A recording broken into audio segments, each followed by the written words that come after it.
बता दें कि अब की बार विधानसभा के चुनाव में चिराग पासवान को लेकर जो बड़ी बड़ी खबरें आ रही है, उसके बीच चिराग पासवान और उनकी पार्टी ने चुनौती देते हुए खास करके तेजस्वी यादव और महागठबंधन को खुली चुनौती दी है और कहा है कि अब की बार सब कुछ साफ होगा। आखिर ये साफ करने की चुनौती कैसे, क्यों और किसे, आइए इस खबर में जानने की कोशिश करते हैं। नमस्कार, मैं हूं संजीव और आप देख रहे हैं आप तक न्यूज। कि अब की बार 2025 का विधानसभा चुनाव कई चुनौतियां लेकर आने वाला है और सभी पार्टियां उस चुनौतियों से निपटने की पूरी तैयारी कर रही है।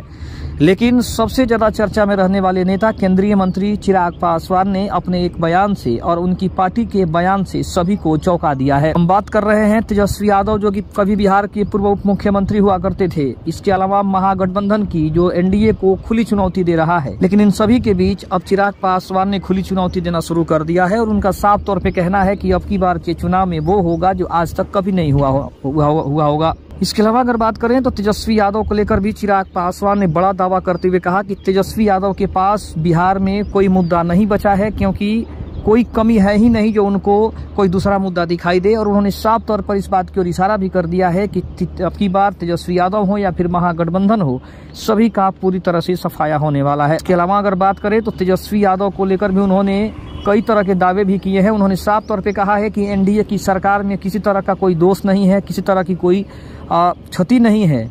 यही बात है कि तेजस्वी यादव अपने 17 महीने के कार्यकाल को बार बार ये जताने की, गिनाने की कोशिश कर रहे हैं कि उन्होंने इतने लोगों को नौकरी दी, उन्होंने इतने लोगों को रोजगार दिया, उन्होंने शिक्षा का स्तर ऊंचा किया। लेकिन इसके अलावा उनके पास दूसरा कोई मुद्दा नहीं है। ना ही वो कभी विधानसभा में आते हैं, ना ही लोगों की समस्याओं को सामने रखते हैं, ना ही लोगों की समस्याओं से उनको कोई लेना देना है। उनको बस राजनीति करनी है और वो भी गंदी राजनीति करनी है। और उनकी राजनीति का मतलब यही है कि वो सिर्फ अपनी उपलब्धियां गिना रहे हैं, लेकिन एनडीए सरकार ने क्या क्या उपलब्धियां दी हैं, लोगों को कितनी सुविधाएं मिली हैं, लोगों के समस्याओं को कितना दूर किया गया है, इन सभी तमाम मुद्दों पर उनका ध्यान नहीं है। उनको अपनी उपलब्धियां गिनानी है, जो कि कोई उपलब्धि है ही नहीं।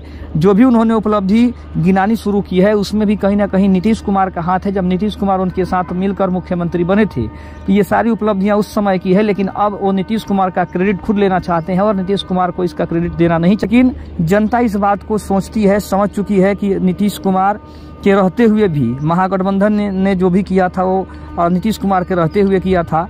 और अगर एनडीए में भी ये काम हो रहा है, एनडीए में भी लोगों की समस्याओं को दूर किया जा रहा है, तो कहीं ना कहीं इसमें और नीतीश कुमार का पूरा योगदान है। इसके अलावा अगर बात करें तो चिराग पासवान ने यह भी स्पष्ट कर दिया है कि अब की बार महागठबंधन 20 से 25 सीटें भी अगर जीत जाए तो भी बहुत बड़ी बात होगी, क्योंकि उनका साफ तौर पे कहना है कि 243 सीटों में 225 से ज्यादा सीटें एनडीए के खाते में आ रही हैं। और इसमें कोई दो राय नहीं है, क्योंकि जनता ने जिस तरह से सत्ता परिवर्तन दिल्ली में किया है, केजरीवाल को ऐसा लग रहा था कि दिल्ली में वो कभी हारने वाले नहीं हैं, दिल्ली में चुनाव वो हमेशा वहीं जीतेंगे, वहाँ के राजा बन के हैं। लेकिन अब जिस तरह से दिल्ली की सत्ता में परिवर्तन आया है, उस तरह से बिहार में भी एक बार फिर से एनडीए की सरकार बनेगी और इसमें कोई दो राय नहीं है।